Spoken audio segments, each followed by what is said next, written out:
Hi friends, welcome to my channel my family dairy. ఎలా ఉన్నారండి? అందరూ బాగున్నారా? నేను కూడా బాగున్నానండి.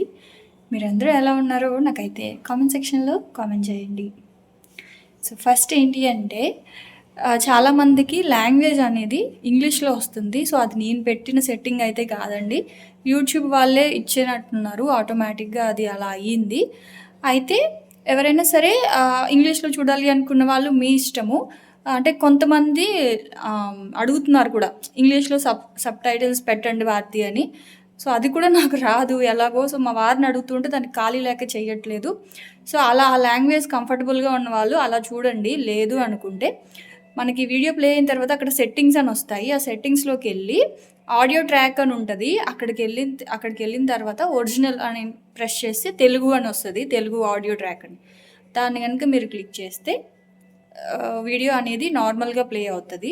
సో ఒకసారి చెక్ చేసుకోండి. అది నేనైతే పెట్టిందైతే కాదు. సో అంటే చాలామంది కన్ఫ్యూజ్ అవుతున్నారు. సో అందుకే మళ్ళీ చెప్తున్నాను. సో ఒకసారి సెట్టింగ్స్లోకి వెళ్ళి ఒరిజినల్ లాంగ్వేజ్ తెలుగు అని ఉంటుంది, అదైతే ఒకసారి చెక్ చేసుకోండి. సో ఇంక ఇప్పుడైతే వ్లాగ్లోకి వెళ్ళిపోదాం. ఇంక ఇప్పుడేమో ఇవాళ లంచ్ బాక్స్లోకి ఆలూ ఫ్రైడ్ రైస్ అయితే చేస్తున్నానండి. నిజంగా చాలా మంచి రెసిపీ అని చెప్పాలి. పిల్లలు ఆలూ అంటే ఇష్టంగా తినేస్తారు కదా. సో చాలా బాగుంది రెసిపీ కూడా. సో ట్రై చేయండి ఈ lunch box recipe. So first అయితే ఇంక ఇక్కడ ఒక పెద్ద కడాయి తీసుకున్నాను. ఎప్పుడైనా సరే బిర్యానీకి కానీ ఫ్రైడ్ రైస్కి కానీ కొంచెం వెడల్పాటి కడాయి అయితేనే కలపడానికి వీలుగా ఉంటుంది. ఆ తర్వాత ఇప్పుడు అందులో ఒక 3 స్పూన్స్ ఆయిల్ వేసుకున్నాను, ఒక ఆనియన్ వేసుకున్నాను. ఆ తర్వాత కట్ చేసి పెట్టుకున్న బంగాళదుంప అయితే వేసుకున్నాను. అయితే ఇక్కడ బంగాళదుంపల్ని మీరు కనుక కొంచెం ఉడకబెట్టే టైం ఉంటే, లేదు అనుకుంటే ఒక బాగా వేడిగా ఉన్న నీళ్ళల్లో వేసేసి ఒక 10 మినిట్స్ అలాగే ఉంచేసినా సరే బంగాళదుంపలు అనేవి కొంచెం కుక్ అవుతాయి. అలా కుక్ అవడం వల్ల ఏంటి అంటే మనకి కడాయికి అంటుకోకుండా ఉంటుంది. ఇప్పుడు ఏంటి అంటే నేను డైరెక్ట్గా టైం లేదని పచ్చి బంగాళదుంపలు అలాగే వేసేసాను కదా. ఇదిగోండి ఇక్కడ చూస్తున్నారు కదా మీరు, కొంచెం ఆ కడాయికి అంటుకుంటూ ఉంటుంది అనమాట. సో అప్పుడేంటి కొంచెం ఇలా మనం బాగా ఫాస్ట్గా కలుపుతాం కదా, కలిపేటప్పుడు ఏంటంటే కొంచెం అలా కడాయికి అంటుకొని ఉంటే అది ఎలా ఉంటుంది. అలా కాకుండా బంగాళదుంపల్ని ఉడికించి వేసినా, లేదంటే వేడి నీటిలో ఉంచేసి ఒక 10 మినిట్స్ అప్పుడు వేసినా సరే మనకి ఇలాగా అంటుకోకుండా ఉంటాయన్నమాట. కానీ బంగాళదుంప అయితే మాత్రం ఒక 5 మినిట్స్లోనే ఉడికిపోయిందండి. మూత పెట్టేసి ఉంచేసాను. సో ఉడికిపోయింది. ఇప్పుడు అందులో నేనైతే ఒక పచ్చిమిరపకాయ తీసుకుంటున్నాను. ఆ తర్వాత కొంచెం కరివేపాకు, ఒక 1/2 స్పూను అల్లం వెల్లుల్లి పేస్ట్. కొన్ని ఫ్రైడ్ రైసులకి వెల్లుల్లిపాయ ఒక్కటే బాగుంటుంది, కొన్నిటికి అల్లం వెల్లుల్లిపాయ పేస్ట్ బాగుంటుంది. సో దీనికి ఏంటి అంటే అల్లం వెల్లుల్లి పేస్ట్ ఒక 1/2 స్పూన్ వేసుకున్నాను. ఇది ఎలా ఉందంటే నిజానికి చెప్పాలంటే నాన్ వెజ్ తినని వాళ్ళు ఓకే, కానీ తినే వాళ్ళకి రొయ్యల ఫ్లేవర్ తెలుసు కదండి. రొయ్యల ఫ్రైడ్ రైస్ ఏ స్మెల్ అయితే వస్తుందో అలా వస్తుంది అనమాట ఈ బంగాళదుంప ఫ్రైడ్ రైస్ కూడా. నిజంగా చాలా మంచి స్మెల్. మా పిల్లలు అయితే మాత్రం బాగా ఇష్టంగా తిన్నారండి. వాళ్ళకి అసలే బంగాళదుంప పిచ్చి కాబట్టి వాళ్ళు ఆ దుంపలన్నీ కూడా మంచిగా ఎంజాయ్ చేస్తారనమాట. సో పిల్లలు ఇష్టంగా తింటారు, ట్రై చేయండి. ఆ తర్వాత అల్లం వెల్లుల్లి పేస్ట్ వేసి ఒకసారి మంచిగా కలిపేసుకున్నాను కదా. ఇప్పుడు అందులో ఒక 2 స్పూన్స్ సోయా సాసు, అంటే పెద్ద స్పూన్స్ కాదు, కొంచెం చిన్న స్పూన్స్తో తీసుకోండి. 2 spoons soya sauce, 2 spoons tomato ketchup, అది హోమ్ మేడ్ అనమాట. తర్వాత రుచికి సరిపడా ఉప్పు, ఒక చిటికెడు పసుపు, ఒక 1/2 స్పూన్ కారము, ఒక 1/2 స్పూను ధనియాల పొడి, అలాగే ఒక చిటికెడు గరం మసాలా, ఆ తర్వాత మిరియాల పొడి. అయితే నా దగ్గర ఏంటంటే కరివేపాకు మిరియాలని కలిపి పౌడర్ చేసి పెట్టుకున్నాను. సో మీ దగ్గర నార్మల్ మిరియాల పొడి ఉన్నా వేసుకోవచ్చు, లేదంటే నేను మీకు ఒకసారి చూపించాను కదా, కరివేపాకుని వేయించి మిరియాలు కలిపి పౌడర్ చేసి పెట్టుకున్నాను. సో అది ఉంటే మంచిగా ఉంటుందండి ఇలాంటి ఫ్రైడ్ రైస్కి. ఆ కరివేపాకు ఫ్లేవర్ కూడా చాలా బాగుంటుంది అనమాట. సో అదైతే ఒక 1/2 స్పూన్ వేసుకున్నాను. ఆ తర్వాత ఒకసారి మంచిగా ఇలా కలిపేసుకోవాలి. నిజానికి ఇలా కూడా తినేయచ్చండి. ఇది ఎలా ఉందంటే మంచూరియా లాగా ఉంటుంది అనమాట. అయితే దీన్ని చపాతీల్లోకి అలా కూడా తినేయచ్చు, అంత బాగుంది. ఎందుకంటే బంగాళదుంప ఉడికిపోయింది కాబట్టి. సో ఇప్పుడు అదేంటి అంటే అందులో నేను ఇదిగోండి రైస్ కలిపేస్తూ ఉన్నాను. రైసు పులిహోరకి ఎలా అయితే వండుకుంటామో ఇంకా అలా వండేసుకొని ఇలా మంచిగా కలిపేసుకోవాలి. అయితే ఇలా ఫ్రైడ్ రైస్ చేసినప్పుడు కొంచెం రైతా తింటే రైతా, లేదు అనుకుంటే పెరుగన్నం కొంచెం పెట్టేసేయండి. సో ఫస్ట్ రైస్ కలిపేటప్పుడు మాత్రం సిమ్లో పెట్టుకొని మంచిగా కలిపేయాలన్నమాట. సో ఇలాంటి అట్లకరతో కలిపితే రైస్ అనేది విరిగిపోకుండా ఉంటుంది. ఇంకా అడుగు కూడా మాడిపోకుండా, మనం అడుగు నుంచి ఇలా కలుపుతాం కాబట్టి మాడిపోకుండా ఉంటుంది. ఫస్ట్ సిమ్లో పెట్టి రైస్ అంతా కలిపేసుకోండి. ఆ తర్వాత హై ఫ్లేమ్లో ఒక 5 మినిట్స్ పాటు ఇలా ఫాస్ట్గా మీరు టాస్ చేస్తూ ఉండాలన్నమాట రైస్ని. సో అప్పుడు ఏంటి అంటే ఆ స్మోకీ ఫ్లేవర్ అనేది రైస్కి పట్టుకొని చాలా బాగుంటుంది. ఫస్ట్ మాత్రం సిమ్లో పెట్టే కలపండి, ఎందుకంటే ఆ ఉప్పు కారాలు అన్నీ ఈక్వల్గా కలవాలి కదా రైస్లో. సిమ్లో పెట్టి మంచిగా కలిసిన తర్వాత అప్పుడు హై ఫ్లేమ్లో ఫ్రై చేసుకోవాలన్నమాట రైస్ని. ఒకసారి సాల్ట్ కూడా చెక్ చేసుకోండి. నాకైతే సాల్ట్ కొంచెం తగ్గింది, నేనైతే లాస్ట్లో కొంచెం సాల్ట్ వేసుకొని మళ్ళీ ఒకసారి మంచిగా కలుపుకున్నాను. లాస్ట్లో కొంచెం కొత్తిమీర కూడా వేసేసుకుంటే అయిపోయిందండి మన బంగాళదుంప ఫ్రైడ్ రైస్, అదే పొటాటో ఫ్రైడ్ రైస్. మీరు ఇందులో కాంబినేషను క్యాప్సికమ్ వేసుకున్నా కూడా చాలా బాగుంటుంది. ఇంక ఇప్పుడైతే ఇవాళ నేను వేయలేదు కానీ చెప్తున్నాను, క్యాప్సికమ్ కూడా చాలా బాగుంటుంది అనమాట. సో ఇంకా కొంచెం పెరుగన్నం పెట్టేసి ఇలా కొంచెం ఈ ఫ్రైడ్ రైస్ అయితే పెట్టేస్తూ ఉన్నాను. పిల్లలు రైతా తినరు. సో మా వారికి ఏంటి అంటే ఎగ్ కర్రీ ఉందన్నమాట. సో అందుకని చెప్పేసి దానికేమో ఎగ్ కర్రీ పెట్టేస్తూ ఉన్నాను. కొంచెం దాంతోపాటు ఇది కూడా కొంచెం పెడతా ఉన్నాను. నిజానికి నేను కొంచెం టేస్ట్ చేశాను, చాలా బాగా అనిపించింది. ఇంకొంచెం ఎక్కువ చేస్తుంటే బాగుండేమో అనిపించింది నాకైతే.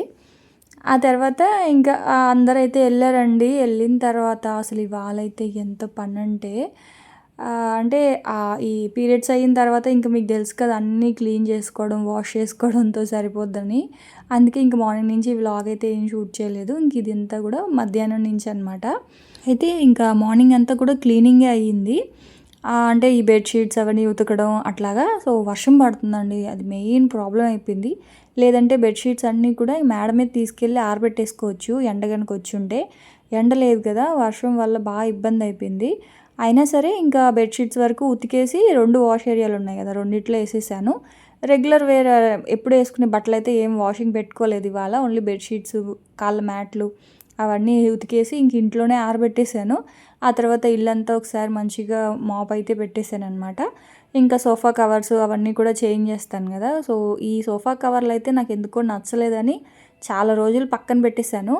అక్కడ ఆ ఇంటికి బాగాలేదు, ఇక్కడ కొంచెం బాగానే అనిపిస్తుంది. ఎందుకంటే వైజాగ్లో ఇంట్లో కొంచెం ఎల్లో కలర్ ఉంటుంది కదా వాల్కి, దానికి ఎందుకో ఈ కలర్ అంతగా మ్యాచ్ అయినట్లుగా అనిపించలేదు. కానీ ఇక్కడ కొంచెం బాగానే ఉంది, ఎందుకంటే మొత్తం అంత ప్లెయిన్ వాల్స్ కదా ఇక్కడ లైట్ కలరు. సో ఇంకా అవన్నీ కూడా చేంజ్ చేసేసాను. మ్యాట్లు అయితే ఇంకా ఆరలేదు, అవి ఆరిన తర్వాత వెయ్యాలి. ఇంకా మార్నింగ్ పాలు కూడా మరగబెట్టలేదు అనమాట. పాలు ఏంటి అంటే మీకు చెప్పే ఉంటాను, 1/2 లీటరే తీసుకుంటున్నాను నేను. ఇంకొక 1/2 లీటరు నార్మల్ ప్యాకెట్ పాలు అయితే తెప్పించి పెట్టుకుంటున్నాను టీ కోసము. ఇవి జస్ట్ పిల్లల కోసమే అనమాట. సో ఇంకా వాళ్ళకైతే పాలు పెట్టేస్తున్నాను. ఇంక ఇవాళ స్నాక్ కూడా పెద్దగా అయితే ఏం చేయలేదండి, బాగా అలసిపోయాను నిజానికి. సో అందుకే వాళ్ళు కొంచెం బాదం పాలలాగా ఇచ్చేద్దాంలే, బిస్కెట్స్. ఇంక త్వరగా నైట్కి వంట చేసేసామనుకోండి తినేస్తారు కదా. సో అందుకని చెప్పి ఇంకా పాలైతే స్టవ్ మీద పెట్టేశాను. పాలైతే మరిగిపోయాయి. ఇంక మా వాళ్ళు అయితే వచ్చేసారు. వచ్చేటప్పుడు మా వారికి ఈవినింగ్ టైము ఒక 1/2 లీటర్ ప్యాకెట్ తెస్తారు. ఇంకా నాకు మా వారికి అయితే టీ పెట్టుకున్నాము. ఆ తర్వాత పిల్లలకేమో బాదం మిల్క్ అయితే చేసి ఇచ్చాను. బాదం మిల్క్ అంటే ఏం లేదండి, దాంట్లో కాస్త ఈ బాదం పౌడర్ కలిపేస్తే బాదం మిల్క్ అయిపోతుంది. సో ఈసారి యాక్చువల్గా బాదం పౌడర్ ఇంట్లో కూడా చేసుకోవచ్చండి మనము. బాదం పప్పుతో కానీ జీడిపప్పుతో కానీ పౌడర్ చేసి పెట్టుకుంటే చేసేదాన్ని ఇది వరకు. ఇప్పుడు మళ్ళీ డీమార్ట్కి వెళ్ళాలి. డ్రై ఫ్రూట్స్ అయితే అసలు ఏమీ లేవు. వాళ్ళు బాదం పప్పు అస్సలు తినేవాళ్ళు కాదు పిల్లలు. సో అప్పుడు ఏంటి అంటే బాదం పౌడర్ చేసి అందులో కాస్త ఇలాచీ వేసేసి పౌడర్ చేసి పెట్టేదాన్ని అనమాట. అది కలిపిచ్చేసేదాన్ని. సో ఇంక మళ్ళీ స్టార్ట్ చేయాలి. వెళ్ళి తీసుకొచ్చిన తర్వాత ఒకసారి చేసి పెట్టుకుంటే ఈవినింగ్ టైము స్నాక్స్ ప్రతిరోజు చేయలేం కదా. సో అలాంటప్పుడు బాదం పాలలా కలిపిచ్చేస్తే కొంచెం తాగుతారు. ఎందుకంటే ఇవి గేదె పాలు కదా, వాళ్ళు ఉట్టి పాలు తాగట్లేదు అనమాట. సో ఒక 1/2 లీటర్ పాలకి 3 కప్స్ వస్తాయండి. మంచిగా మరగబెడితే 3 కప్స్ వస్తాయి బాదం మిల్క్. సో ఇంకొక కప్ ఉంది, అది మా వారిది. తనేమో టీ తాగేశారు కాబట్టి ఇంకా ఆ పాలు అలాగే ఉన్నాయి, మళ్ళీ తాగుతా అన్నారు. ఇంక ఈ లోపల పిల్లలకి ఇచ్చేసి మ్యారీగోల్డ్ బిస్కెట్స్ అయితే ఇంకా ఉంటే అవి ఇచ్చేసాను, తింటా ఉన్నారు. సో ఇంక ఇక్కడేమో ఇవాళ నేను గుడ్లు పులుసు వండుతున్నాను, ఎండి చేప కోడిగుడ్డు. సో ఈ లోపల గుడ్లు అయితే ఉడకబెట్టుకుంటున్నాను. ఇంక ఇటువైపు ఏమో రైస్ పెట్టేశాను. రైస్ నానబెట్టి కనుక వండితే చాలా బాగా వస్తుందండి. అన్నం తినేటప్పుడు బాగా పొడి పొడిగా బాగా పువ్వులాగా ఉంటుంది అనమాట రైస్, ఇలా మనం చేత్తో ముట్టుకుంటే. ఒక్కొక్కసారి టైం ఉంటే నానబెడతాను, టైం లేదు అంటే మాత్రం ఇంకా నార్మల్గా పెట్టేస్తాను స్టవ్ మీద. సో ఇప్పుడు ఎలాగో టైం ఉంది కాబట్టి ఇంకా అలాగా పెట్టాను అనమాట. కనీసం ఒక 1 అవర్ అయినా సరే రైస్ నానితే చాలా బాగుంటుంది. నేను మ్యాక్సిమం ఈ ఫ్రైడ్ రైస్లకి లేకపోతే బిర్యానీ రెసిపీస్ చేసేటప్పుడు మాత్రం నానబెడతాను, చాలా బాగా వస్తుంది, చూస్తాం కదా. కాకపోతే రెగ్యులర్గా నానబెట్టను అంతే. ఇంక ఈ లోపల డిష్ వాషర్లో గిన్నెలు అవన్నీ ఉంటాయి కదా, సో అవన్నీ కూడా ఎక్కడక్కడ సర్దేసి మళ్ళీ ఇప్పుడు ఉంటాయి కదా ఇప్పుడు తీసినవి అవన్నీ మళ్ళీ పెట్టాలన్నమాట. ఇంక చూస్తున్నారు కదా వాష్ ఏరియాలో బెడ్షీట్స్. సో ఇంక ఇలాగే ఇటువైపు వాష్ ఏరియాలో వర్షం ఏం పడదండి.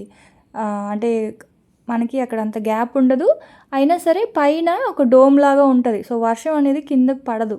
కానీ ఇటువైపు ఉంది కదా వెనకాల బెడ్రూమ్ దగ్గర ఉన్న వాష్ ఏరియాకి ఏంటంటే వర్షం పడిపోద్ది.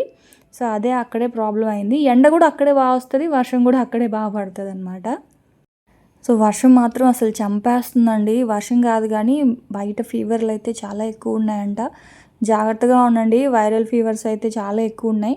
ఇంట్లో ఏ ఒక్కరికి వచ్చినా అందరికీ వచ్చేస్తుంది. ఒక్కరికి వస్తే చాలు. మెయిన్గా ఈ వర్షాకాలంలో వచ్చే ఫీవర్లు ఏంటి అంటే బాగా ఈ వైరల్ ఫీవర్లు బాగా వస్తూ ఉంటాయి. సో మనం కొంచెం జాగ్రత్తగానే ఉండాలి. నాకు కూడా ఎందుకంటే కొంచెం భయంగానే ఉంది. ఇప్పుడు నార్మల్ ఫీవర్ అనుకోండి మనం చూసుకుంటాం. ఈ వైరల్ ఫీవర్లు ఏంటి అంటే ఇంకా అలా వచ్చేస్తాయి కదా, అంటే ఒక్కరికి వస్తే చాలు ఇంట్లో అందరికీ వచ్చేస్తాయి. అసలు ఈ ఫోన్లో చూసినా సరే ఇంకా అక్కడ వర్షాలు ఇక్కడ వర్షాలు, ఇవి బాగాలేదు అవి బాగాలేదు అని చెప్తున్నారు. టీవీలో కావచ్చు, ఇంకెవరికైనా ఫోన్ చేసి మాట్లాడుతున్నా సరే ఒంట్లో బాగాలేదు. ఎందుకంటే ఈ వర్షాకాలంలో ఎక్కువ దోమలు, మెయిన్గా మాకేంటంటే ఈ ఏరియాలో దోమలు ఎక్కువ అని చెప్పారు. అప్పటి నుంచి నాకు ఇంకొంచెం టెన్షను. అసలు ఇంకా 5 అవ్వగానే ఇంకా అన్నీ క్లోజ్ చేసేస్తూ ఉన్నా అనమాట. అంటే మెస్ డోర్స్ ఉన్నాయి, అయినా సరే కొంచెం ఇక్కడ దోమలు ఎక్కువ అని అన్నారు. సో అంతే కొంచెం జాగ్రత్తగా ఉండాలి. ఆ తర్వాత ఇంకా సామాన్లన్నీ కూడా ఎక్కడక్కడ పెట్టేశాను. ఇంకా బ్లింకిట్ అండి, నిజంగానా బ్లింకిట్ ఉంది ఇక్కడ. నేను వచ్చి నా కోసమే ఉందేమో అనిపించింది. ఎప్పుడంటే ఒక 1 వీక్ బ్యాక్ మా కిందింటి నేబర్స్ ఉంటారు. సో ఆవిడ షేర్ చేశారనమాట, బ్లింకిట్ ఉంది భారతి ఒకసారి చెక్ చెయ్యి అని చెప్పి. అబ్బా అవునా అనిపించింది. ఎందుకంటే స్టార్టింగ్ ఒకసారి చూశాను ఇక్కడికి రాగానే, ఇది ఇన్స్టామార్ట్ లేకపోతే ఈ బ్లింకిట్ ఇవి చూస్తే లేదనమాట. ఏంటంటే మనం ఏదైనా ఆర్డర్ పెడితే పక్క రోజుకి వస్తుంది డెలివరీ అనేది, మనకి 10 మినిట్స్లో డెలివరీ లేదు. బ్లింకిట్ అయితే అసలే లేదు. అయితే ఇంకా ఒక 1 వీక్ నుంచి స్టార్ట్ చేశారంట ఇక్కడ కూడా. నా కోసమే అన్నట్లుగా ఉందండి నిజంగాన. ఎందుకంటే బ్లింకిట్ మీద అంతగా డిపెండ్ అయ్యాను. మనకి నార్మల్ గ్రోసరీ స్టోర్లో దొరకనివన్నీ కూడా బ్లింకిట్లో దొరుకుతాయి. సూపర్ మార్కెట్లో ఏవేవైతే దొరుకుతాయో సో అవన్నీ కూడా బ్లింకిట్లో ఉంటాయన్నమాట. అదే మనకి ఇక్కడ దగ్గరలో ఉన్న చిన్న చిన్న షాప్స్లో ఏంటి అంటే కావాల్సినవన్నీ ఉండవు కదా. సో అప్పుడు మళ్ళీ డీమార్ట్కి వెళ్ళాలి. అంటే ఏదైనా రెసిపీస్ నేను అప్పటికప్పటికే కొన్ని రెసిపీస్ అనుకుంటాను చెయ్యాలి అని. సో అప్పుడు ఏంటంటే అవన్నీ బ్లింకిట్లో అయితే ఉంటాయి. ఇన్స్టామార్ట్లో కానీ బ్లింకిట్లో కానీ ఉంటాయి.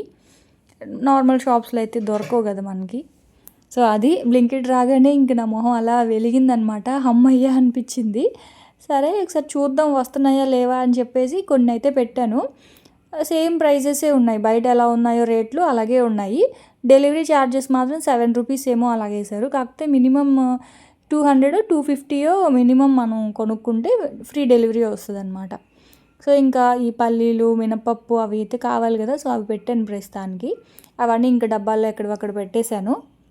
ఆ తర్వాత ఇంకా వంట చేద్దాం అని చెప్పేసి ఎండు చేపలు ఫ్రిడ్జ్లో పెట్టేస్తాను. ఇవి మొన్న మా అమ్మ వచ్చేటప్పుడు తెచ్చింది. ఇవి ఈ చేపల్ని సావడాలు, వైజాగ్ సైడ్ అయితే సావడాలు అంటారు. నెల్లూరులో అయితే వీటిని తాటాకు చేప అంటారండి. తాటాకులు ఉంటాయి కదా పల్చగా, అలాగ ఉంటాయి అన్నమాట ఈ చేపలు. తాటాకు చేప అంటాము. అయితే అస్సలు నేను ఈ చేప తినేదాన్నే కాదు, వేరే వేరే చేపలు తింటాను కానీ అస్సలు ఈ చేప చిన్నప్పుడు కూడా మా అమ్మ కూడా ఎప్పుడు పెద్దగా ఇది వండేది కాదు. అయితే ఒకసారి సిరి గారు ఇచ్చారండి ఈ చేప. ఆవిడ ఇచ్చేటప్పుడు కూడా ఈ చేపని మేము పెద్దగా తినవండి వద్దు అంటే, లేదండి చాలా బాగుంటాయి అని చెప్పి ఇచ్చారు. నిజం చెప్తున్నాను, అప్పటి నుంచి నాకు ఆ చేపలు ఎంత ఇష్టమైపోయాయి అంటే అంత ఇష్టమైపోయాయి. తరచూ వండుతూనే ఉన్నాయి. ఇంక బయట నుంచి ఎండు చేపలు కొంటే ఈ చేపలే కొంటున్నాను అనమాట. సో మా అమ్మని కూడా ఇవే ఉన్నాయేమో అడిగాను, అంటే నాకు ఇవే కావాలి అని చెప్పి. సరే అని ఇంకా అవి తీసుకొచ్చింది తనే, ఇంకా అన్నీ కట్ చేసి తీసుకొచ్చింది అనమాట మా అమ్మ అయితే. ఇంకా అవన్నీ కూడా ఫ్రిడ్జ్లో పెట్టేశాను.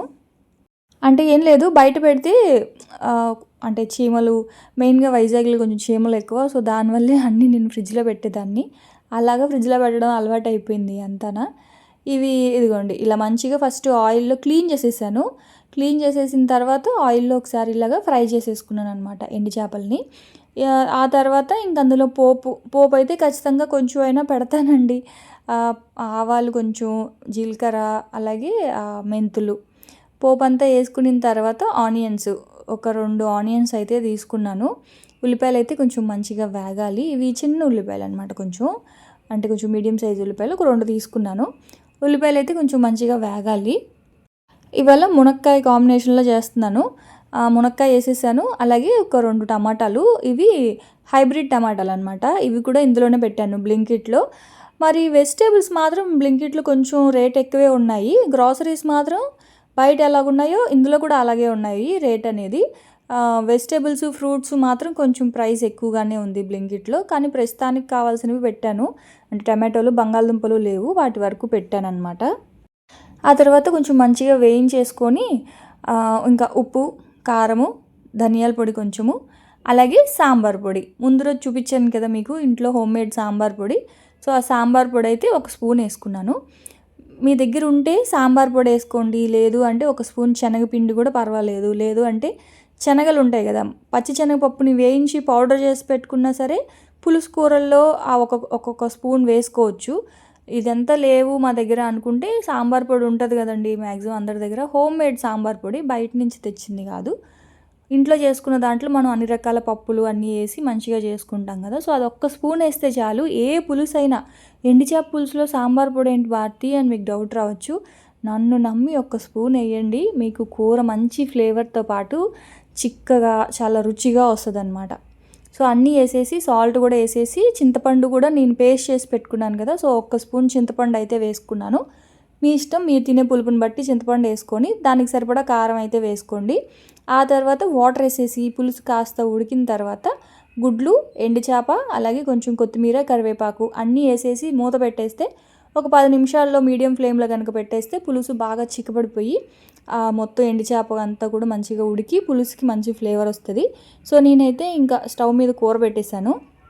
అంటే ఈవినింగ్ స్నాక్స్ ఏం చేయలేదు కదా, సో అందుకని చెప్పేసి ఇంక పిల్లలైతే అది తినరండి, గుడ్డు పులుసు ఖచ్చితంగా వాళ్ళు తినరు. సో వాళ్ళకి ఏంటి అంటే కొంచెం పప్పు ఉంది, కందిపప్పు ఉడకబెట్టి పెట్టాను. సో కందిపప్పులో కొంచెం ఆవకాయ అన్నం అడిగారు.